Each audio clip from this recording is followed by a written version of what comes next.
In the beginning, there was darkness, and then, bang, giving birth to an endless expanding existence of time, space, and matter. Now see further than we've ever imagined, beyond the limits of our existence, in a place we call the universe. Lurking in the shadows of the solar system are worlds so chemically active and misshapen that they border on the bizarre. I think the most shocking thing was how very different the solar system is. These are the moons surrounding the planets of the solar system. Moons that were once either unknown or considered afterthoughts are now on the cutting edge of astronomical exploration. What was surprising, that they all didn't look like our moon. The so-called minor members of the solar system are not of minor interest. What surprises await us on these alien moons?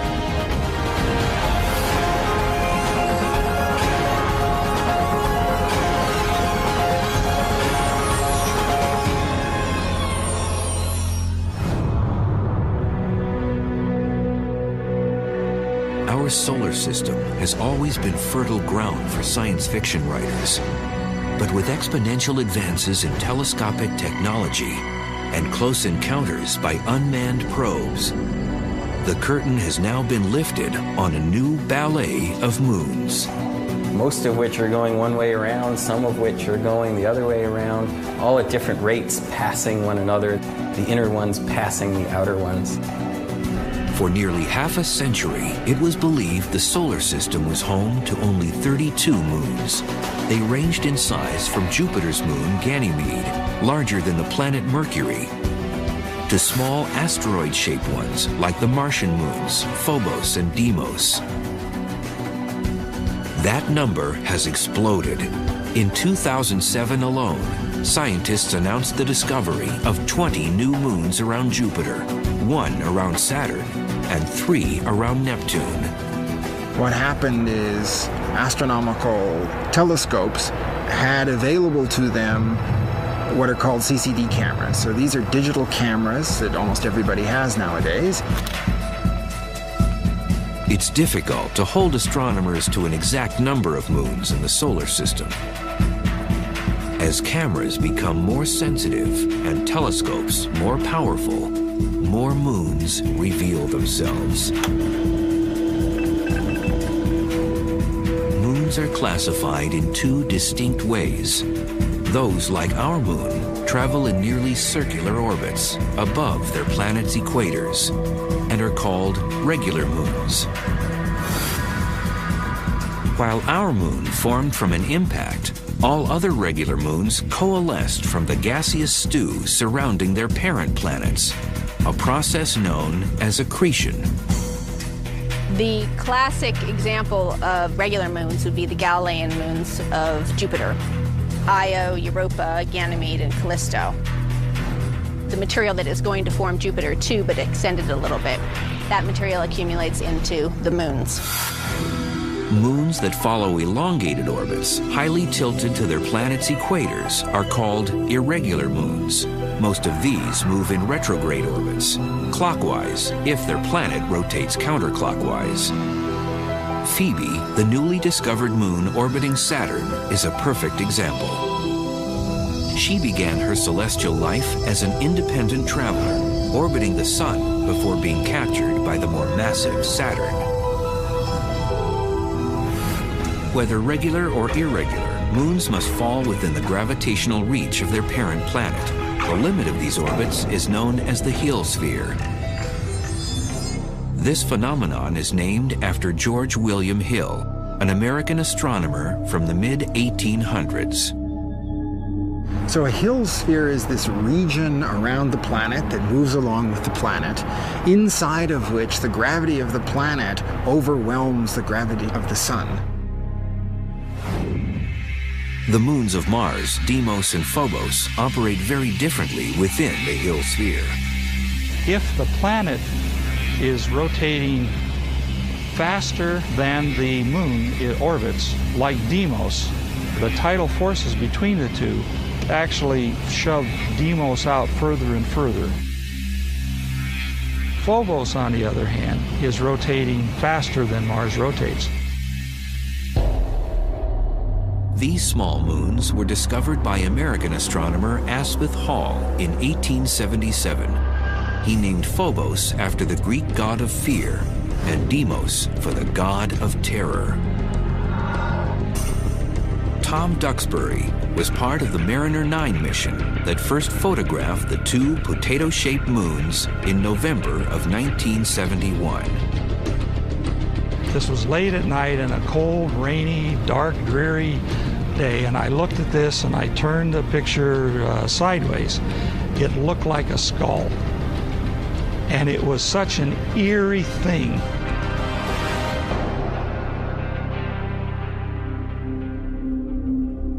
Phobos is in a death spiral. It orbits just 3,700 miles from the Martian surface, closer to its host planet than any moon in our solar system. If our own moon were as close to the Earth as Phobos is to Mars, it would look 20 times larger. Its orbital period would be in hours, not days like it is now, but hours. And at full moon, it would fill the sky. The daily tides, would rise and fall tens of feet, if not hundreds of feet. And so the Earth's moon would eventually crash into the Earth in such a situation. Phobos's predicament is caused by a process known as secular acceleration. As Phobos races faster than Mars rotates, a tidal bump is raised on the Martian surface. In the process, Mars yanks Phobos closer to its surface with each orbit. The struggle between Mars and Phobos is similar to the dynamics of a simple game of tetherball. Imagine the ball as the moon, the pole as the planet, and the rope between the pole and the ball as the planet's gravitational pull.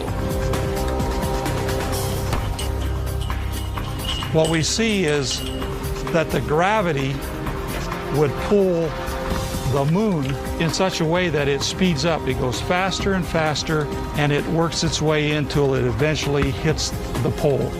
That's exactly what's happening to Phobos.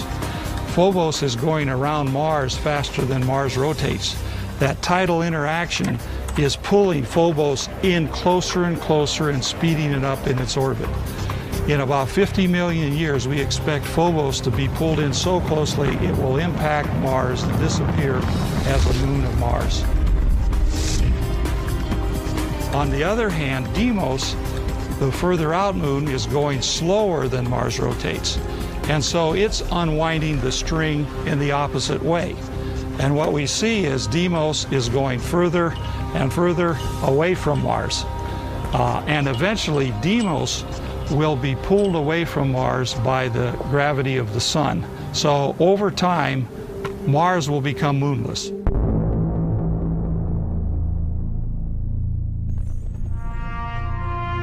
Because Phobos outpaces the rotation of Mars, it appears to rise in the west and set in the east. Instead of the planet turning quickly under it like our moon and most other moons, and thus having it rise in the east and set in the west, it races ahead of the rotation of the planet, and so it comes up on the western horizon and races ahead and sets on the eastern horizon. It will be another 50 million years before Phobos completely disappears. Before then, it may prove useful for the eventual colonization of Mars. Science fiction writer Arthur C. Clarke speculated on this idea in his book, The Sands of Mars.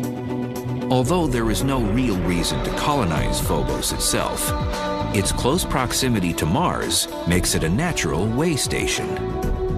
From a gravity standpoint, it's much easier to go to Phobos, which has no gravity, than it is to fight the gravity of Mars to get down to its surface. From Galileo to Stanley Kubrick, the giant planets of the outer solar system have tantalized our imagination with their enormity. But in reality, exploring them is tantamount to suicide. The the overwhelming pressure from Jupiter's massive atmosphere would make it almost impossible to function. But the moons of these behemoths may provide a more promising platform for exploration and even future colonization. Are these prisoners of Jupiter's gravity, hostile worlds with little chance of sustaining organic life? Or might they provide a safe haven for future generations of planetary explorers? Until recently, very little was known about the moons of the gas and ice giants. Most of them remained hidden in the glare of their parent planets. Today, modern telescopes and unmanned space exploration reveal a realm populated by a host of moons, from planet-like spherical worlds to misshapen ones barely 30 miles across. Jupiter, the largest planet in the solar system, is a moon magnet. Nearly 4.5 billion years ago, it began as a massive gas cloud collapsing in on itself. This process, known as accretion, formed the beginnings of the Jovian system. While nearly all the gas and spinning material went into forming Jupiter itself, a very small percentage clumped in small eddies within Jupiter's orbit. These miniature accretions solidified into Jupiter's regular moons, Io, Europa, Ganymede, and Callisto. As Jupiter coalesced, its massive gravity began adding to its menagerie, little remaining bits from the birth of the early solar system. The giant planets formed early in a gas-rich environment when there was lots of little flotsam and jetsam around the solar system still to be captured into orbit. The number of Jupiter's moons ranges from 60 to over 200, depending on who's counting. What's clear is, if you could stand at the edge of Jupiter's gaseous atmosphere and look to the heavens, you'd see a magnificent dance of lunar objects. It would look pretty cool to be able to see the moons. Every so often you'd see Io come by. Every second time Io comes by, you'd see Europa at the same time. And every 4 times Io comes by, you'd see Ganymede. One member of this Jovian cast is so battered by Jupiter's great mass that it's literally bursting from the inside out. In February of 2007, the New Horizons spacecraft, eventually bound for Pluto, focused its cameras on Io. About the size of Earth's moon, it orbits 263,000 miles from Jupiter's surface. What sets Io apart from the other Jovian moons is its spectacular volcanism. New Horizons cameras captured detailed photos of glowing lava scattered across Io's surface. A huge 200-mile-high dust plume rose above the surface of the molten moon. Io, like all Jupiter's regular moons, is named after a lover of the god Jupiter from Roman mythology.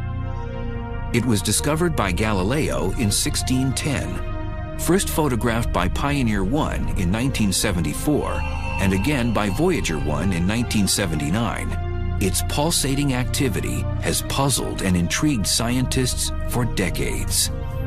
Leaving Io is about a ton per second of material. Every second of every day.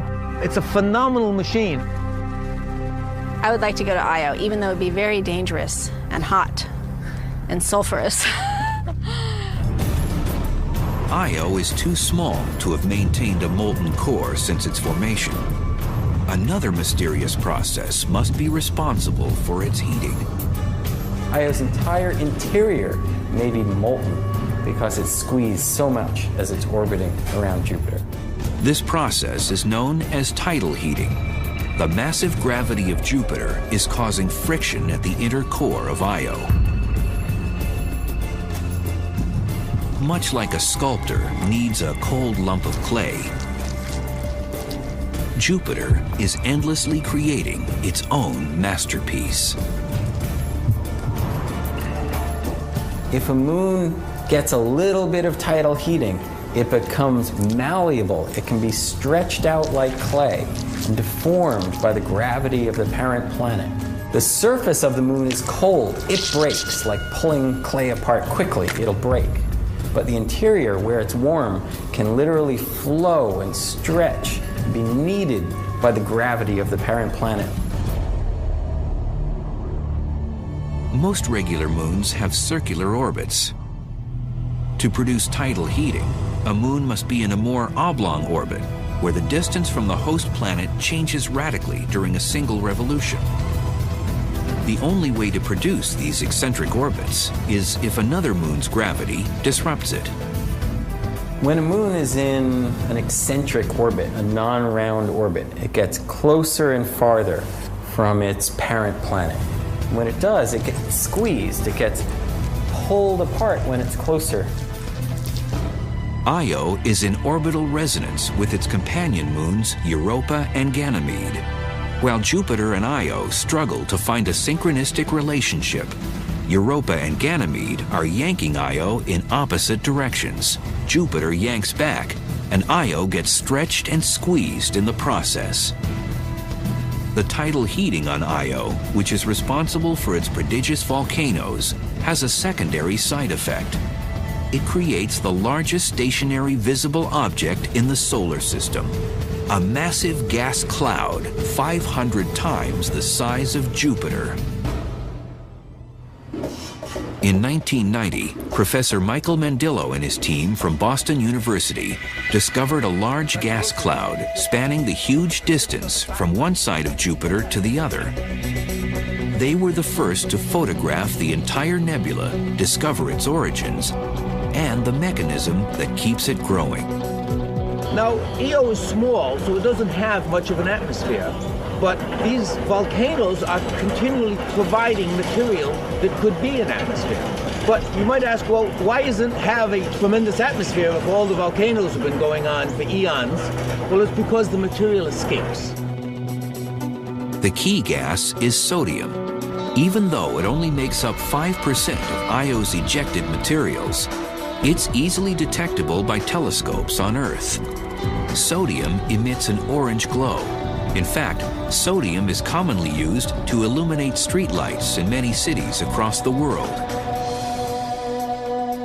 The sodium and the other gas molecules are pelted by light from the sun and electrons in Jupiter's powerful magnetic field. Electrons and protons are knocked off some of these particles and ionized. Now in plasma form, these ions are taken on a ride by Jupiter's powerful magnetosphere. Its speed increases dramatically because it's been picked up by the magnetic field. It's like they're taking a ride on a cosmic carousel. The magnetic field lines are the poles here, and then every now and then, a sodium atom gets picked up along with its an electron. And now I'm in the Jupiter plasma torus with all the other ions and electrons that have been captured previously. And the ions and the electrons recombine, the neutral is not confined by the magnetic field, and it goes off at a much higher speed. And that's enough to escape from Jupiter. And they form the largest visible cloud of gas that's permanently in the solar system. If we could see the nebula with the naked eye, it would be the size of 12 moons in the night sky. It is so enormous that to view it, Mandillo and his team created their own specialized telescope. Well, as it turns out, to get a big field of view, all you need is a small lens, like a pair of binoculars gives you a big field of view. Even in 1991, the telescope may have seemed ordinary, but its camera was highly sophisticated and, at the time, revolutionary. The digital camera. Well, once you've got a picture that's in numbers, you can do all kinds of things with it. Mandillo and his team knew that sodium existed in the nebula. Sodium also exists in the Earth's atmosphere. They were able to compare digital photographs of both Jupiter and Earth's atmospheres and bring forth an image of the nebula. Well, that was very difficult to do if you just had two photographs and pieces of paper. But now that we have these digital cameras, we've revolutionized the way that we can process images.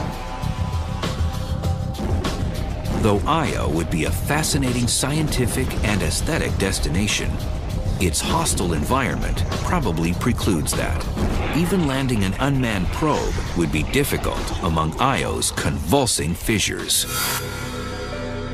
But there's another moon orbiting Jupiter which may not only support human exploration, but possibly support its own alien life forms. Europa is one of the most fascinating and enigmatic objects in our solar system. Really unlike any place else in the solar system, and for that matter, unlike anything on Earth.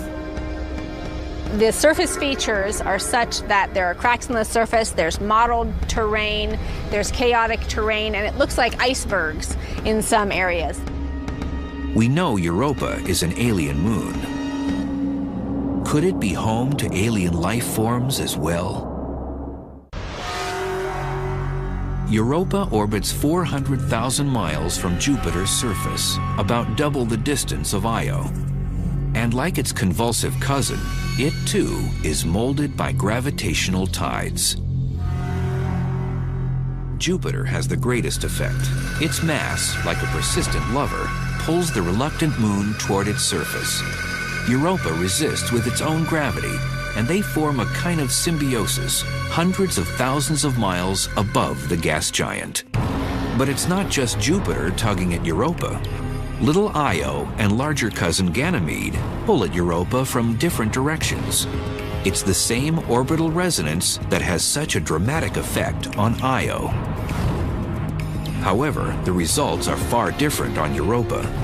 Europa's surface is cold, minus 550 degrees Fahrenheit in some places. Yet there is heating. And what rises to the surface of Europa is also what makes the moon so exciting. Water. This water, actually a kind of glacial ice, is rising from an underground ocean and oozing out onto the surface, repaving it as a Zamboni does an ice rink. Europa's ocean is thought to be shallow, only about 10 or 15 miles below the surface. Water was the cradle of life on Earth. Could the same be true on Europa or other moons? Icy satellite oceans could be the most common habitat that exists in the universe. Earth's might be relatively rare, but icy satellites are probably plentiful. In February of 2007, the New Horizons spacecraft, on its way to Pluto and the outer reaches of the solar system, managed to fly close enough to Europa to send back some startling pictures. Seen only as the sun is rising or setting behind Europa are enormous geological patterns that have been dubbed crop circles.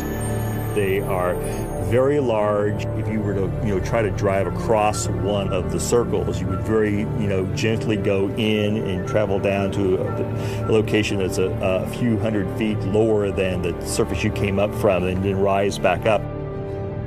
The resemblance of Europa's crop circles to the mysterious ones that dot the countryside here on Earth ends when you consider their size.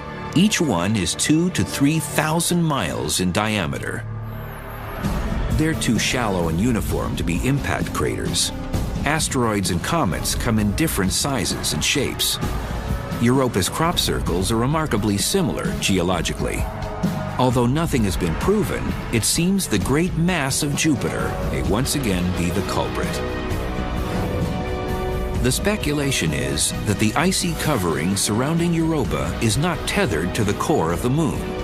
Rather, it's floating above the subsurface ocean like a spherical iceberg. The polar region may be somehow shaped by Jupiter, and then over hundreds of thousands of years, slowly tugged toward the equator.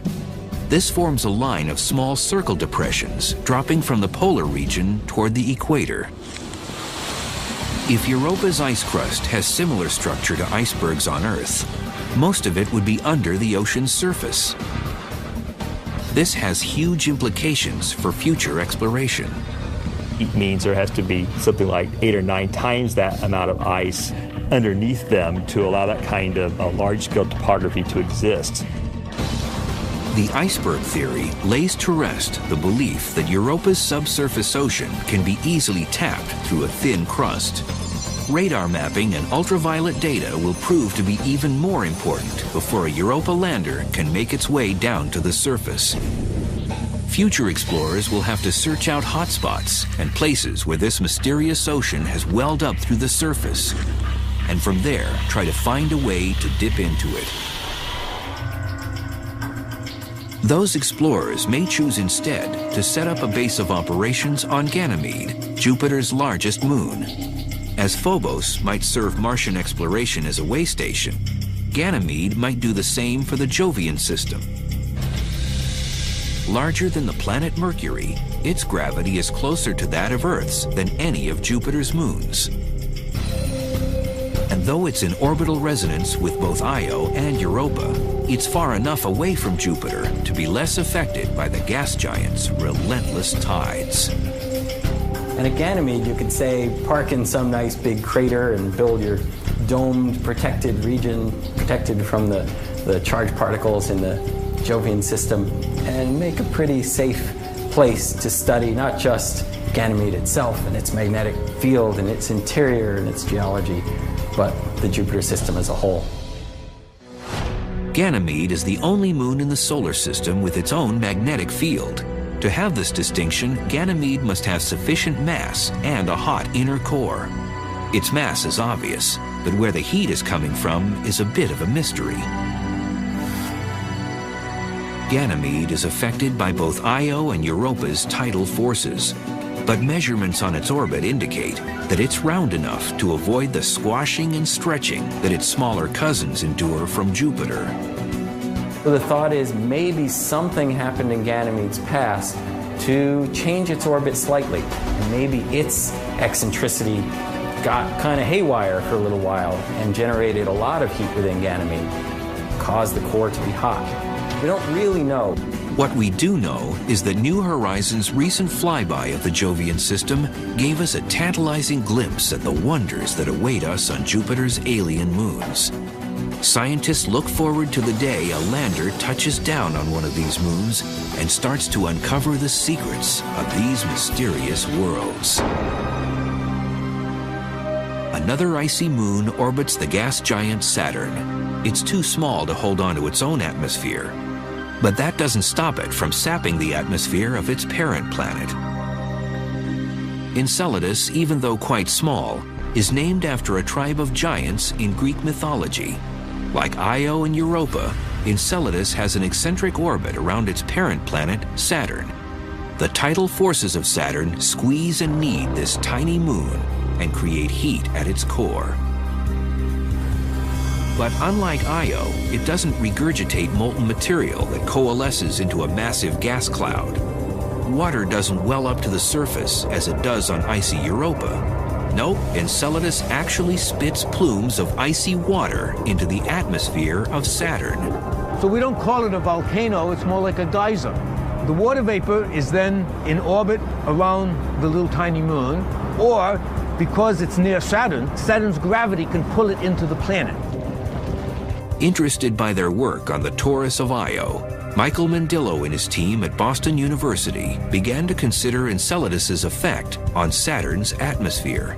And it turns out that water is a wonderful catalyst to have the ions and electrons recombine.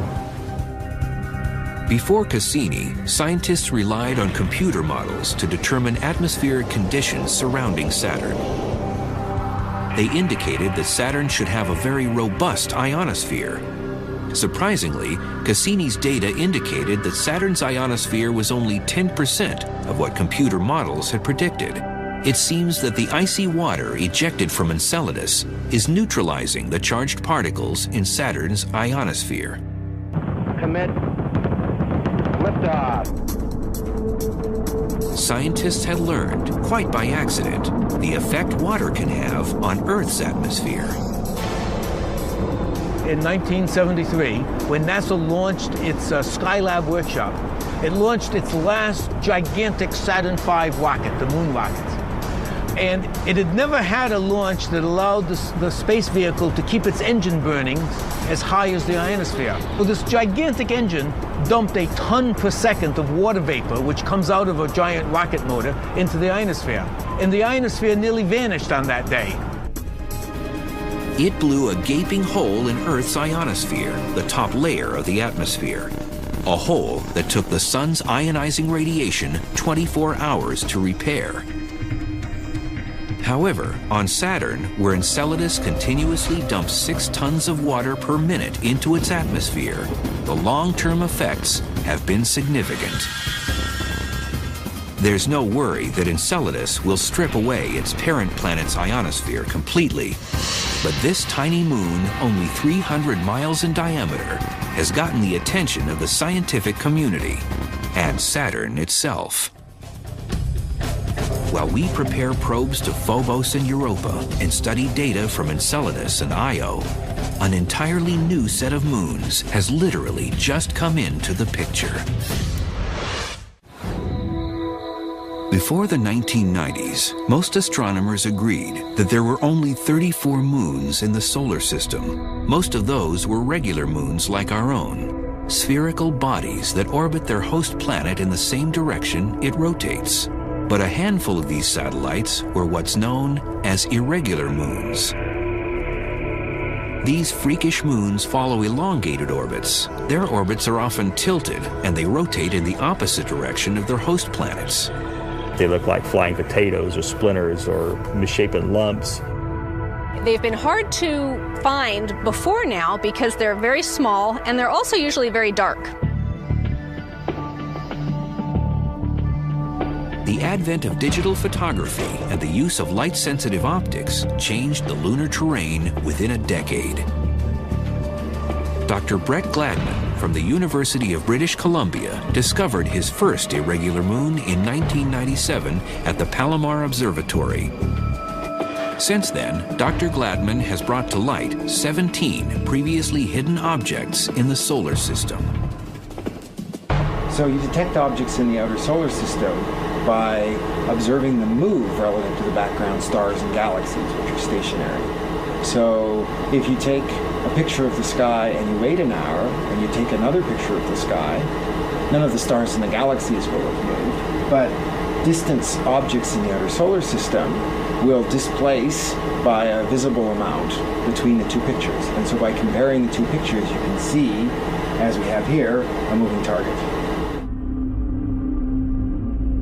The object could be a comet or an asteroid, or, if it orbits a planet in a retrograde fashion, a new irregular moon. Another important distinction between regular moons and their irregular counterparts. Irregular moons are captured. That is, they formed independently of their host planet and most likely were part of the debris that originally formed our solar system. Phoebe, the largest irregular moon orbiting Saturn, is a classic example. Phoebe orbits Saturn very far out. It has a very elliptical and very inclined orbit. It orbits in a retrograde direction. Voyager images suggested that this thing looks like it could be an asteroid, and so people thought maybe it is a captured asteroid. Now we know from Cassini it's a very water ice rich body. That pretty much rules out the asteroid belt. The thinking is that Phoebe could very well have come from the Kuiper belt, way out in the outer reaches of the solar system. The Kuiper belt is thought to be the debris left over after the solar system formed. It revolves around the sun beyond the orbit of Pluto. However, another theory suggests something altogether different. It's much more likely that Phoebe formed in an independent orbit around the Sun and then was captured into orbit around Saturn, whereas most of the other objects that formed near Saturn's distance were either accreted by Saturn or ejected from the solar system. Phoebe would then be made of the planetary debris that was floating around Saturn at the time of its birth. And possibly it's made up of different material than some of the irregular moons orbiting Jupiter. If this is the case, astrogeologists may be able to discern and compare the different ingredients that birthed these two gas giants. 3 main theories currently exist as to how Phoebe and its other irregular counterparts lost their independence. 2 suggest the irregulars were captured as the solar system was still forming and the planets were still an accreting blob of gas and debris. The gas drag theory is the most straightforward. Thick gases were swirling around the accreting planet when a comet, asteroid, or a shattered combination of both passed through the gaseous mixture. We know that the giant planets built their regular satellite systems in a large accretion disk around each of the planets, sort of like a mini little solar system forming around each planet. And the gas and dust that was in that disk can also serve in its outer regions as a source of friction where passing planetesimals formed independently are slowed down a little bit and captured into orbit. The second theory is really a variation on the first. It's sometimes called the pull-down theory. Here, instead of an object being caught by simply passing through the accreting gases, it is unsuspectingly pulled into the forming planet's orbit by its growing gravitational pull. The gas drag and pull-down theories of capture work well for both Jupiter and Saturn because their mixture of ingredients was massive enough to slow down these passing objects. But what about the icy giants, Neptune and Uranus? Because of the extreme cold, they formed much more slowly, and it's difficult to believe that their icy accretion mixture contained enough mass to snare a passing piece of the solar system. Yet both icy giants have their own irregular moons. Hence a third theory, 3-body interaction. We discovered that many of the objects are actually more than one object. They're usually 2 objects often, that because they're both more or less the same size as the other in a binary relationship, instead of being a big object with a small object going in orbit around it like this, it's 2 more or less similar sized objects going around a common orbit. Between the 2 of them is called the barycenter. A binary pair exists when 2 objects of the same size are tight enough to the barycenter to prevent a third larger object from splitting them apart. But when one of the binary pair is significantly larger than the other, the more massive third object has a greater chance of separating them. The smaller one will tend to have the much bigger orbit swing out further. This brings the smaller object close enough to the planet to be captured, while its partner is slung out into an independent orbit. One bizarre moon seems to defy classification. Triton orbits Neptune in a retrograde fashion, counter to Neptune's rotation. That would make it an irregular moon, except that it's spherical and orbits close to the equator, with an almost perfectly round circumference, a classical description of a regular moon. It also spews out mysterious icy plumes, with some indications that it once was, or possibly still is, volcanically active. Before Voyager 2 ventured into the outer solar system, Neptune's moon Triton was assumed to be a geologically dead ball of rock about the size of our own moon. When Voyager beamed back photographs revealing a world with mountains, fault lines, and fissures indicative of tectonic movement, as well as a surprisingly thick atmosphere, scientists were amazed.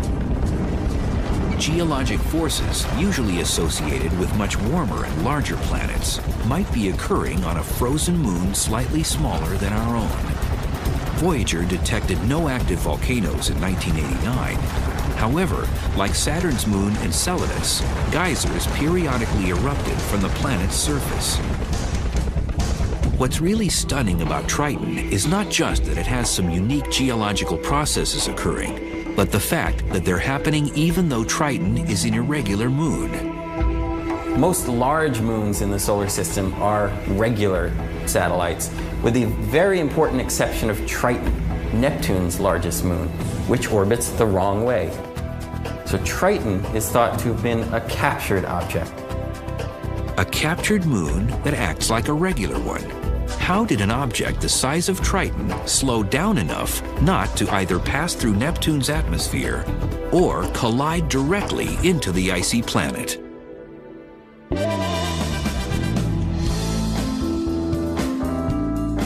There's no sure bet, but some theories carry better odds. Much like gamblers at the roulette wheel, Triton and Neptune played the odds and trusted to luck. Place your bets, get lucky now. In roulette, there are several ways to bet. Each one carries different odds, and like most games of chance, the longer the odds, the greater the payoff. 20 black, 20 black even. There are at least 3 possible ways Triton could have been captured by Neptune.